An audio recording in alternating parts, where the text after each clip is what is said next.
Drop it on the random. What up, y'all? I am your host, Vegas, and welcome to another Hip Hop Now podcast tier list. Subscribe to the channel, the B-Roll Network, if you want to stay locked in for more hip hop content. Also, some video game content. Watch me get destroyed in Spider-Man, but I will beat that game right here on the channel. Also, if you like, well, what the hell is Hip Hop Now podcast? Well, the link is in the description. You know what I'm saying? It's an audio podcast that catches you up on hip hop news and all types of good stuff. But we're doing a tier list. Now, the first tier list I did, right, was Jay-Z and Nas albums.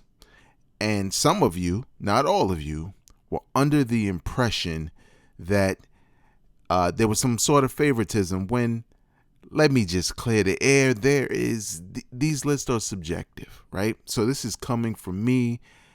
This is kind of on the fly, but I have heard every album that I put in these posts. So it's really judging off of how I feel about them, and it is what it is. But it's Jay-Z and Nas albums. You can check out that prior video. This time we're doing a breakdown of Snoop Dogg or Snoop Doggy Dogg's whole catalog. What brought this up, what basically this came from hearing a number of hip-hop fans who might have stopped listening to Snoop with Doggy Style or Dogfather, or maybe the No Limit days, or just haven't kept up with all the music he's released. Now, I'm going to say this before I even get started. Snoop has done a lot of different projects. He's been in groups. He's been like he has an album with he had a soundtrack with Wiz Khalifa. He had an album called Cousins with Daz Dillinger. He has a lot of projects. So what I tried to do here is focus on those projects that he put out that at least somewhat felt like these are Snoop Doggy Dogg straight up catalogs, right? No offshoots or whatever. There's only 2 offshoots, and I put them in here because they're so radically different, but they're led by Snoop Dogg himself. I just decided those are the 2 fun albums, but everything else was considered to be a Snoop Dogg album that dropped. The categories are as follows. Fire, right? You know what that means. That means you can call it a classic, or maybe most consider it a classic, whatever the case may be. It's the best of the best in the catalog. Dope, that's the same thing as saying great. You know what I'm saying? Close to being fire. Maybe got a couple skippable joints, but for the most part, a very enjoyable album. Then there's cool, right? I don't really have much positive to say or negative to say. It's cool, give or take. One day I like it, next day I may not listen to it again for 2 years. Then there's meh. Meh is like, it's music. You know what I'm saying? Can't say whether I like it or not. It's music. If I heard it once or twice, I'll probably never listen to it again. That's what that is. And then there's dog shit. Albums that he released that are just whack to me. Again, this list is subjective, but let's get right into the business. No order. We just going. It's going to be somewhat of an order, but I'm just going to keep going. Doggy Style, let's just get it out the way. We already know, I know. Classic Snoop Dogg album, Dr. Dre in the Zone, Death Row Records, guest appearances, Doggy Dogg World, Ain't No Fun. There's just too much there. This is a classic album, especially if you are new to Snoop Dogg, because let's not pretend there's new hip-hop fans every day, and they may only know, like, Let's Make a Deal Snoop Dogg, or Cooking Show with Martha Stewart Snoop Dogg. So that takes you right back to the essence. Snoop Doggy Dogg, Doggy Style. Dogfather, I'm going to say that was dog shit. Now, again, this list is subjective, but I know that once Dr. Dre left, even though not all the beats were trash and all that good stuff, it was a lot that was lost there. And I think me as a hip hop fan couldn't really adjust to this Snoop, what he didn't sound right over every beat. Let me put it that way. Which is ironic because as we go further into his catalog, you'll see that Snoop Dogg has teamed up with a number of different styles, and some that aren't produced by Dr. Dre actually work for him. But I felt like with the Dogfather, it was just something missing. It felt like the magic was just gone. I just was a lot I just wasn't feeling about the album, so I didn't necessarily like it. Now, that was Snoop Dogg's last album on Death Row. And then he went to No Limit, and it was more dog shit. Now, this album, this first album on No Limit, I did not like it because this album makes Dogfather good to me, because you talk about not having the soundtrack to match his style. Those No Limit beats were just not Snoop Dogg material. They just wasn't. You know what I'm saying? Like, it fit with a lot of the other No Limit artists, but with Snoop Dogg, I just did not like it. It took me further away from what I liked about Snoop on Doggy Style and on The Chronic. And I just felt like that's just not his lane. You know what I'm saying? Like, no, come on, man. Like, the album cover, it just was, yeah, let's just move on. I couldn't take it. Another No Limit album that I actually kind of liked. I thought it was cool. No Limit Top Dog was cool to me. I remember when they said that Snoop had a second album coming out on No Limit. I didn't care whatsoever. I just really didn't care. I was like, he done fell off. He had Doggy Style, and then he had 2 whack albums to me in a row. He done fell off. And then I heard the record Bitch Please. And I was like, oh, there it is. That's the old Snoop I know. He just needed that production again. He needed that production that matched his style.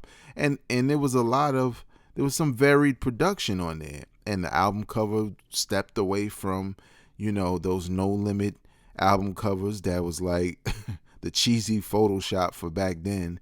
So I thought the album was cool. You know what I'm saying? Wasn't excited, but I thought it was cool.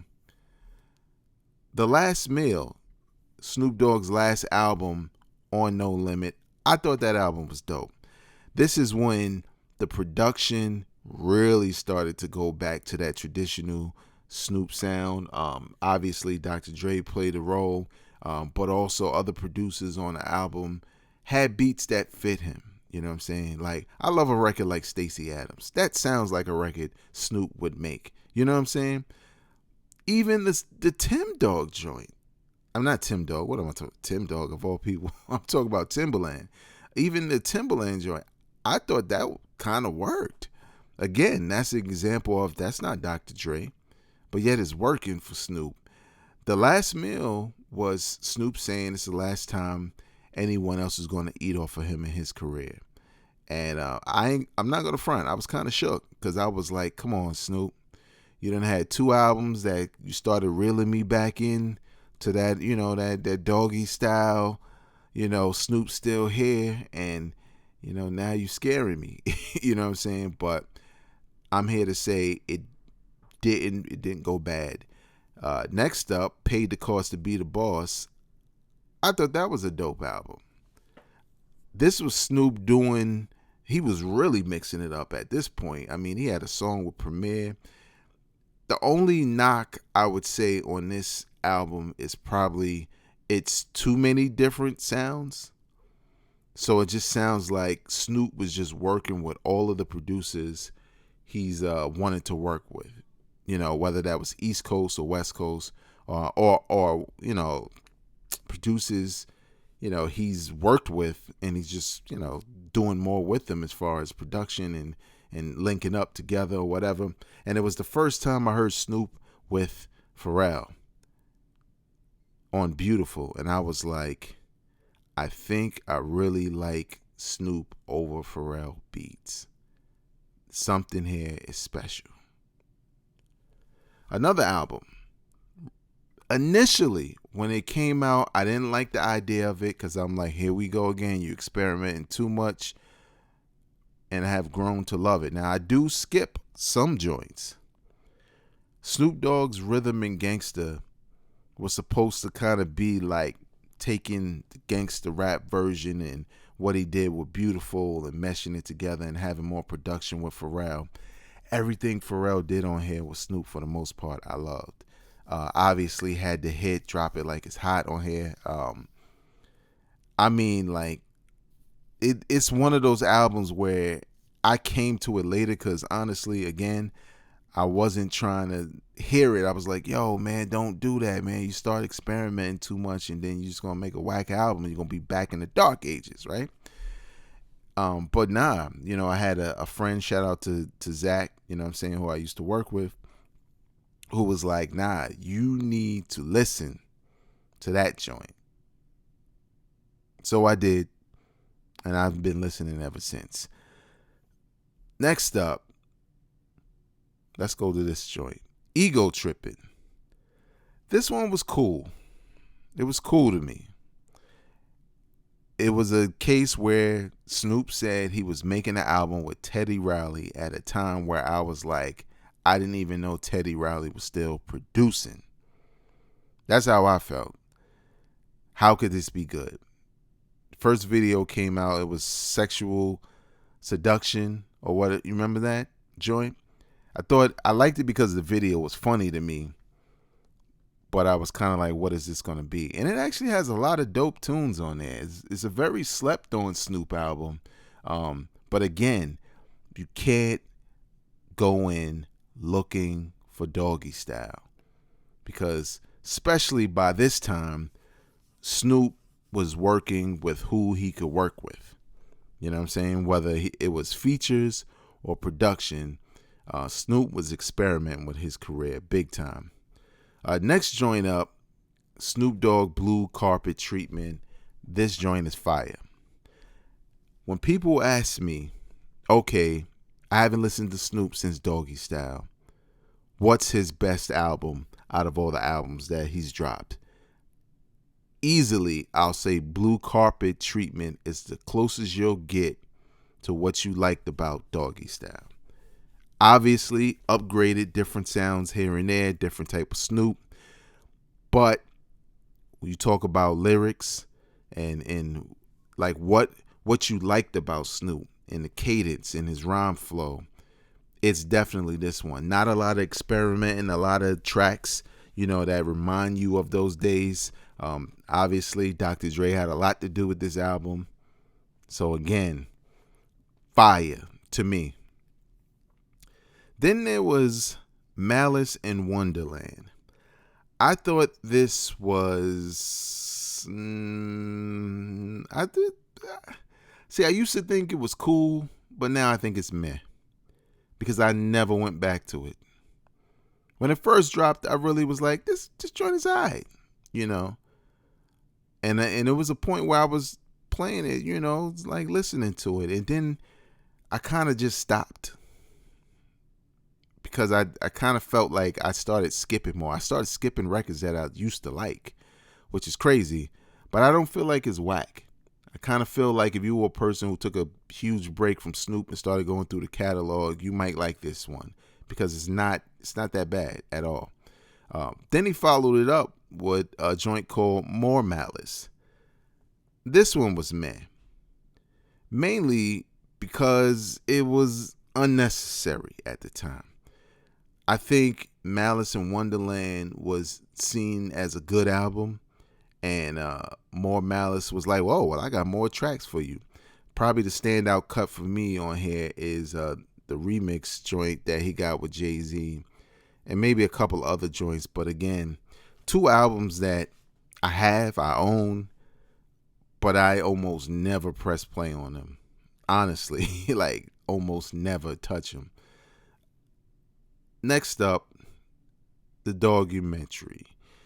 This album was trash to me. This album was dog shit.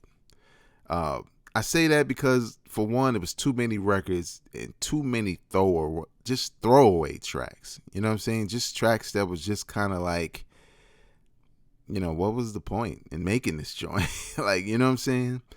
And I kind of feel like Snoop, and a lot of artists do this. Snoop is the type of artist that just constantly creates. Like, between everything he does and all the traveling, I think he just constantly makes music. And when he looks up and it's time to drop an album, because I believe Snoop drop an album like almost every year. I believe he got one coming out this year also, which I'm not even mad at. But I think sometimes we don't need all that music, because as you can see, when you look at where I have things placed in this catalog, it's pretty balanced, especially compared to my last tier list. It really starts to fall down, but we're not finished yet, so let's keep going. Next up, Snoop Dogg changed his name to Snoop Lion and put out basically a reggae album, and it was trash. I'm sorry. Excuse me, I keep saying trash. It was dog shit. Lion shit. Mainly because, put it this way, it wasn't the worst thing in the world, but the campaign to suggest that he was becoming a Rastafarian and this is the type of music he was going to make, he was essentially saying he was never really coming back to any of these other Snoop albums. That Snoop was gone. It was now Snoop Lion. And I was not here for it. You know what I'm saying? But I was like, you know what though? Snoop gave us a lot of music already. What more do we want? And I checked it out and I just wasn't feeling it at all. So that's that. Now we're going to zoom up to an album he released recently, which I don't care what the title is. It's dog shit to me. This was Snoop kind of doing what he did with Snoop Lion, but instead he made a gospel record. This was released last year. I don't even know what this was, man. It was like Snoop playing Kirk Franklin almost. You know what I'm saying? Again, this is a subjective list. I'm pretty sure if you're a Christian or, a holy person and, maybe you used to like Snoop, but you can't listen to his music anymore, this is something for you. But I felt musically it was just a bunch of filler. Like it wasn't even good gospel hip hop to me. You know what I'm saying? Because there are some artists out there who make dope hip hop music that's basically Christian rap. And I felt like with this, I felt like this was something that Snoop just wanted to do. Again, experiment. The dude loves to just work, and that's what he does. Next up, a joint called Bush. It was released around 420, one of those years. I can't remember. I thought this was cool. I mean, I think I was expecting more when I first heard it, but I think I like it for what it is. It's a shorter album. It's more closer to an EP or just being a shorter album. But when I heard like Snoop's making a 420 album, I just knew it was going to be dope, and it kind of wasn't. But I didn't dislike it. It was one of those things where it doesn't really meet your expectations. So it's hard for you to accept what's there. But then when I went back for like a second and third listen, I was like, nah, it's cool. It's a cool album. It's no big deal at all. It's quick. And maybe that's the thing. Because it was a quick listen, it wasn't a problem. The next one is Kool-Aid. This album was dope. I was convinced that this wasn't going to be good when I heard it was called Kool-Aid. And I was like, here you go again. Just making music to make music. And I really enjoyed it. Like, really enjoyed it. I was like, you know what? That album's not bad at all. I thought it was dope. I mean, I go back to it frequently from time to time. Mainly because it's probably the newest Snoop album that I like that much. Because then he had Make America Crip Again. And that album was meh to me. I like the original cover, which was a play on Ice Cube's Death Certificate album cover. You know what I'm saying, with standing in front of the body and the foot is out, and it got the toe tag, and it says Uncle Sam. Well, on Snoop's cover, the toe tag on the body said Trump, which obviously could not release that. So there was this cover with a hat, and I just thought, oh man, Snoop about to make this gangsta album's about to be blue carpet treatment all over again, and it was not. It sonically, it was the total opposite of what at least what I thought we were going to get. Next up is another joint that was kind of like a 420 album, but it was 220. It was more of like Valentine's Day type. This joint was not bad. A lot of R&B-ish stuff on there, features. Sounds cool. I mean, I liked Rhythm and Gangsta, but Rhythm and Gangsta also had a different kind of sound. This was okay. A short project, and again, I feel like Snoop was kind of mailing it in with the lyrics a little bit, which is okay in some cases, but wasn't crazy about it. And this joint, I thought this joint was mad also. This was more recent, I thought, because, the title said Never Left. It was an old school Snoop picture standing in front of a sign that says 187. I'm like, here we go, doggy style, blue carpet treatment all over again. Let's go, Snoop. And it was not that. It was kind of what you've been hearing from Snoop in the past. A lot of different sounds.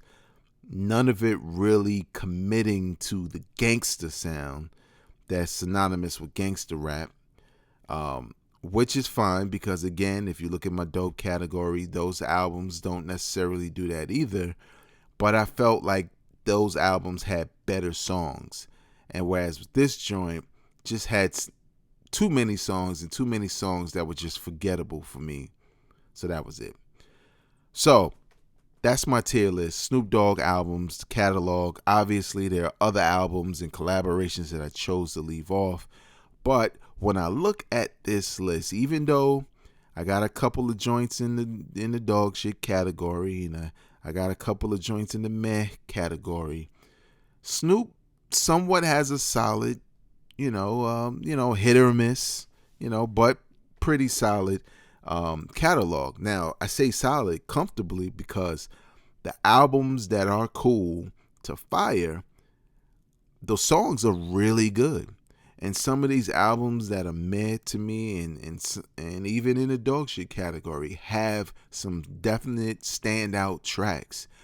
So when you've been in the game this long, not everybody's going to like everything you do. Not everybody's going to like every direction you take your music. But nevertheless, I can't front on what I liked. And I do feel like if I was to say does Snoop Dogg have classic albums, I would say he has two. And some debatables. And that would be in the dope category. Can't say Kool-Aid is close to a classic, but it's a very good album. But Last Meal was to me. But I think a lot of people slept on that. So there it is, my tier list. What do you think about Snoop's catalog? Do you think all of this stuff is trash except for Doggy Style? Leave your comments in the comment section below. How would you rank them? Go to tiermaker.com. Look for Vegas World INC, and you fill it out yourself and let me know what you think. I would love to hear what others think about a lot of these albums in Snoop's catalog. Also, you can follow me on Twitter and Instagram at Vegas World INC. And listen to my podcast, Hip Hop Now Podcast, available wherever you listen to podcasts. Until next time, y'all, I am not a critic. I'm a fan. Peace. Drop it on the random.